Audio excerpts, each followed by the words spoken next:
Welcome everybody to Sustainable River Basin Management Module 4.1 Part 2. Let's now go into the Sustainable River Basin Management as our main subject. Now, river basin management is essentially about mediating conflicts and about allocating water. And this takes place in the context of the skewed distribution of wealth and power, the critical environmental changes and the increasing variability in water supplies as a result of climate change. Now, let's ask the question, whose job is the river basin management? And again, there's no single clear-cut system or institution that should be responsible for river basin management. There are several setups possible, which can also overlap within one river basin. It could be for watersheds within one river basin, or it could be across a system of river catchments connected to each other. So we may see something like a basin authority, we may see something like a basin commission or a committee. We may also come across a coordinating council, or we may see an international river commission, those occurring in one catchment or in one watershed within a larger catchment. Now let's try to understand what these institutions or organizations are, so that you may be able to clarify this for yourself with the relations that you may be looking for in your river basins. The basin authorities are usually autonomous executive organizations with a very extensive mandate for that specific river basin. They undertake most of the water relevant development as well as the management functions. So this is very comprehensive.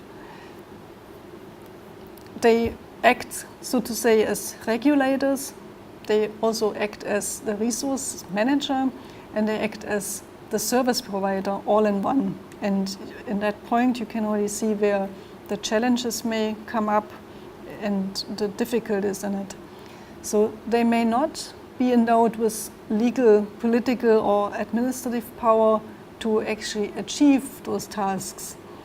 So this is, in addition, something that you may observe, that in principle it could be a very powerful authority, but in reality it's set up in a way that it's a parallel structure which is meaningless. It cannot operate or implement what it's supposed to be able to do on paper. Now, the second that I mentioned was basin commissions or basin committees. Those basin committees focus on policy setting, on basin-wide planning, on water allocation, on information management, and also on the bringing together of stakeholders and ensuring stakeholder participation to defined or varying degrees. So those usually have the authority to manage water resources, which means they can allocate permits, they can define taxation, they can negotiate water allocations, they can define effluent standards. They may sometimes also conduct the planning for future water infrastructure developments, but they are not involved in the operation or the construction of such water infrastructures. Let's move into the coordinating councils. Those coordinating councils are deliberatively decision-making bodies incorporating a whole range of stakeholders from public to private, also integrating policy making across different policy areas. This could be policies on mining, which may consume a lot of water, or policies on health issues, which may be water related, and so on. And water infrastructure, major power, hydropower projects planned in an area. So the council is not an organization in the strict legal sense. It's rather a platform that brings together stakeholders from individuals to various agencies and coming from the water use sectors. So the role of such coordinating councils, the usefulness of this is they are supposed to conduct coordination, conflict resolution, and also to review water resource allocation or the water resources management. So they can be very important in bringing different parties together, which then may eventually come up with a more structured approach towards a basin authority or a basin commission. And then we have international river commissions, and those international river commissions may be set up because there's a need to coordinate the use of shared river systems between countries.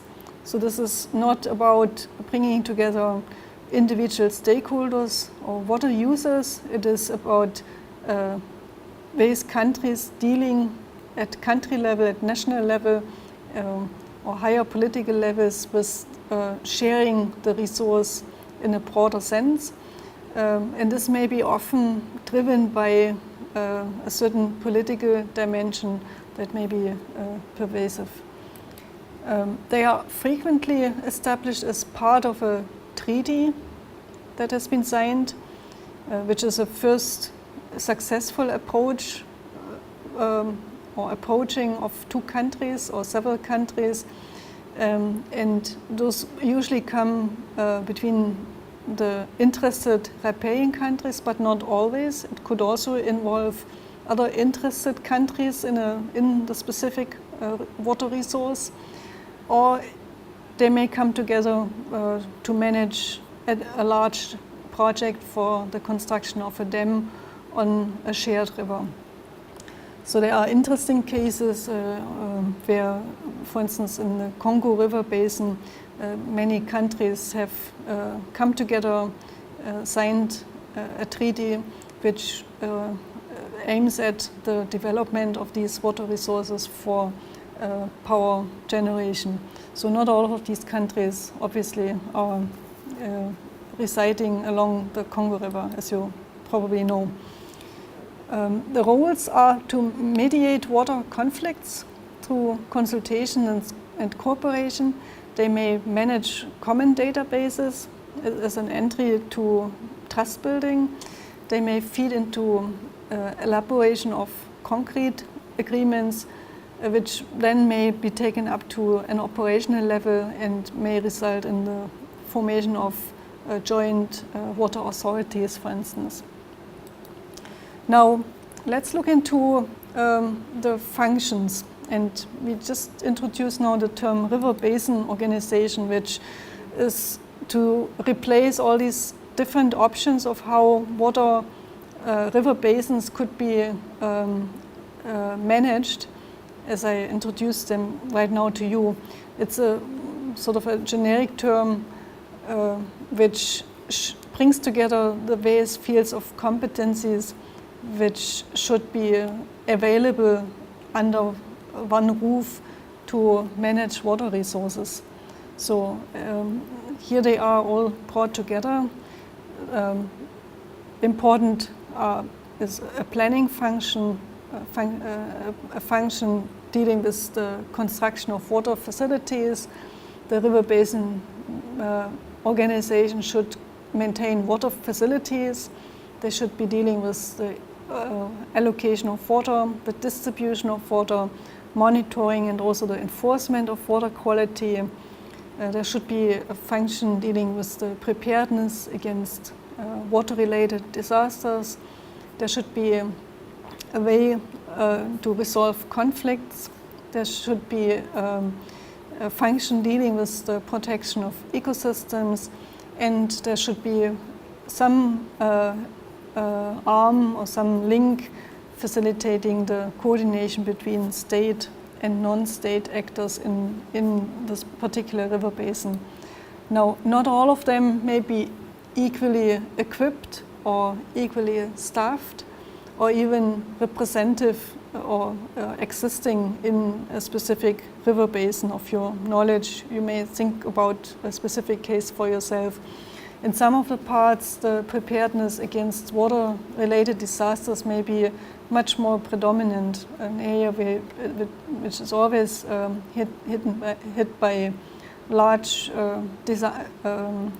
cyclone events, large flood events in a flat terrain, large floodplain terrains. This may be a predominant preoccupation. In another part, the construction of water facilities may be much more important because the river basin is underdeveloped in this respect, and so on. So some of those may be much more developed, receive much more attention, but that doesn't mean that the rest of those are not as equally important. But in many cases, they only become important the moment a problem arises, for instance, in terms of conflicts coming out of water allocation, for instance. Now, we will be looking into those river basin management functions now, and let's start with the water allocation as one of the major tasks. Now let's look into water allocation at basin level. Nations have established various intra-country water rights systems which facilitate water allocation within those country boundaries. And commonly known are the riparian rights, prior rights, and public allocation. And then we have transboundary water allocation principles which take us beyond country borders, which include absolute sovereignty, absolute riverine integrity, limited territorial sovereignty, which is the principle of common jurisdiction, and also economic criteria. Now, some of those are highly problematic when it comes to stressed river basins, and especially two of them. First, the doctrine of prior appropriation, which is meaning water is firstly delivered to the senior water rights holders, which means first in time, first in right. And this in many areas, many countries or river basins is not corresponding anymore to the actual developments on the ground, as land use changes are taking place, as socioeconomic developments are taking place, water use priorities also are changing, and some industries may grow up which at the time when the first settlers arrived and are the first in time settlers having access to the water resources, those industries may have not existed at all. They may have started as farmers, and now you may have some other industries, some automobile industries which require water, or some ecotourism or tourism taking place and being one of the major income source for the basin. So in many cases, and there is a colonial heritage also linked to this, when those rights were introduced and overriding common rights or traditional water rights in that location. So, and then the other one is the riparian rights, which is essentially providing or assuring water use to the maximum extent within territory. this is all good and working fine when water is abundant, but it is working very poorly in terms of fairness when there's a water shortage for some time, because the downstream user may only receive very little water, may receive not enough water or no water at all, while the upstream demands are satisfied probably fully or as full as possible. So that is again something that may have worked when population numbers were lower, population densities were lower, but are completely inadequate in many cases where we deal with stressed river basins and high population densities and competing industries, which may be very important in terms of income and livelihoods. And problematic are a situation where dams and reservoir operations are outright prioritized. And this is very often the case, that dams have to be filled to the top level to assure hydropower generation, and at the same time the downstream users will only receive occasionally water or no water at all, or water at times when it cannot be applied or made useful from an ecological or from a farming or other users' perspective. Now let's look into the water allocation and distribution in the context of a river basin.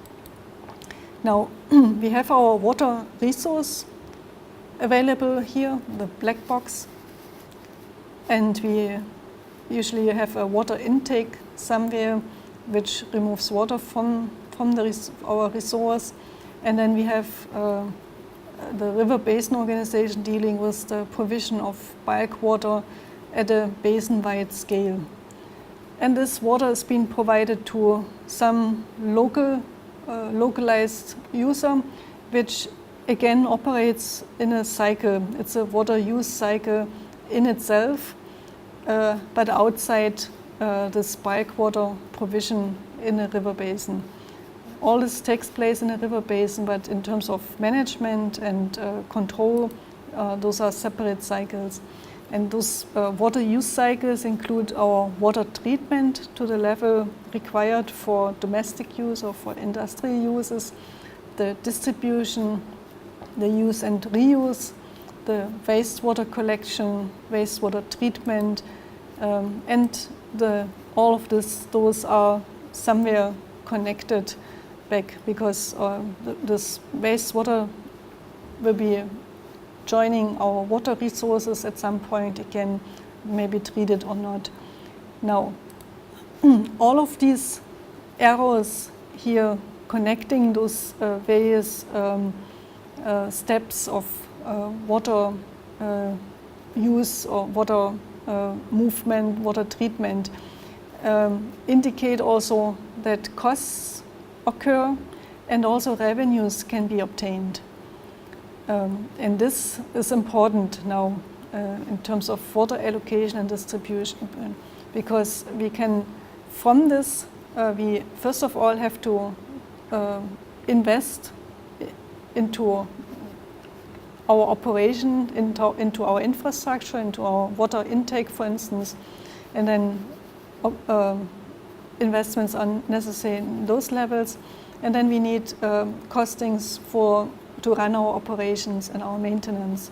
And on the other hand, we are earning also something by charging the customers, charging the water users for the treated water, for the reuse of water, and also for the return of the waste water. All of these can be integrated into a single cost and also a single bill that comes to the customer or the water user, but in many cases those are separate processes. So we have our River Basin Authority dealing with just the bulk water supply, and then we have some other institutions or even companies dealing with these localized water use cycles. It could be a municipality, it could be a village or a community organization, it could be an industry doing it for its own purposes. It could be even a large-scale farmer would probably have his or her own water treatment and wastewater collection, wastewater treatment before they return the water into the main river again.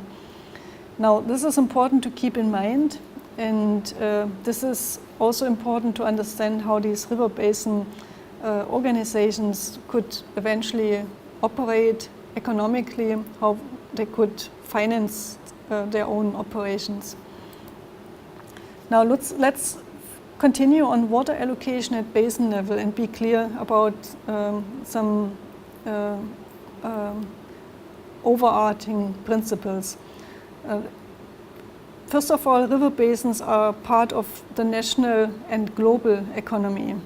So that is important. Remember that there are sectoral and market linkages with spatial implications on agricultural production and water use in a river basin.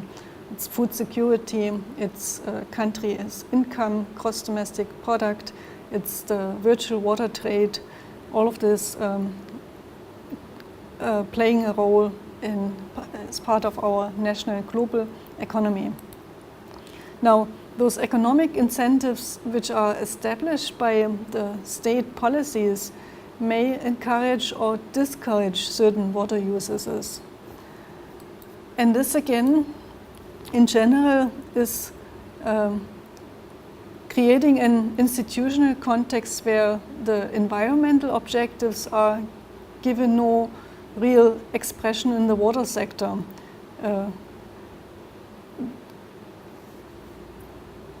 And this will be reflected in our economic priorities setting.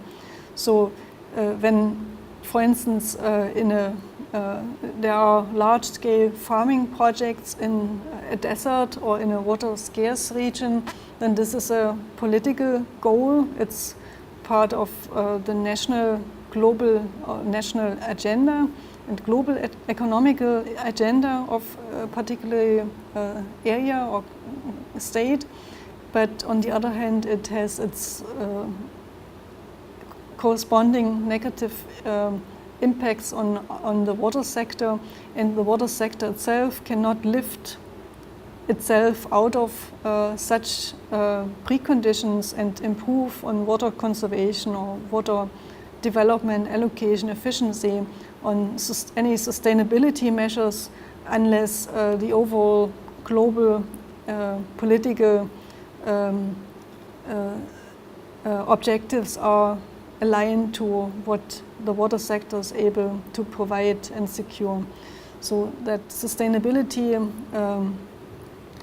can only be achieved if at large scale the political frame is in place as well.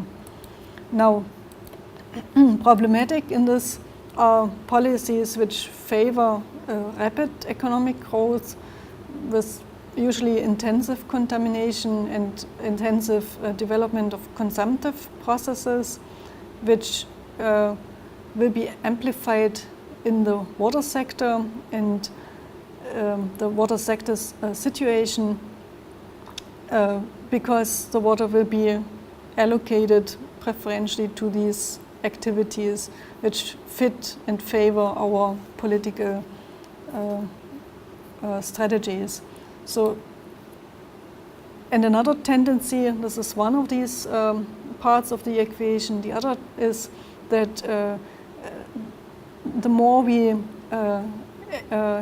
allocate and provide water through piped water systems which come from very far distances and provide water to some area, then very often we lose the linkage between the source of the water, the hydrological systems, the physical notion of the river basin as such, And very often there is a tendency to make the river basin as such an obsolete unit.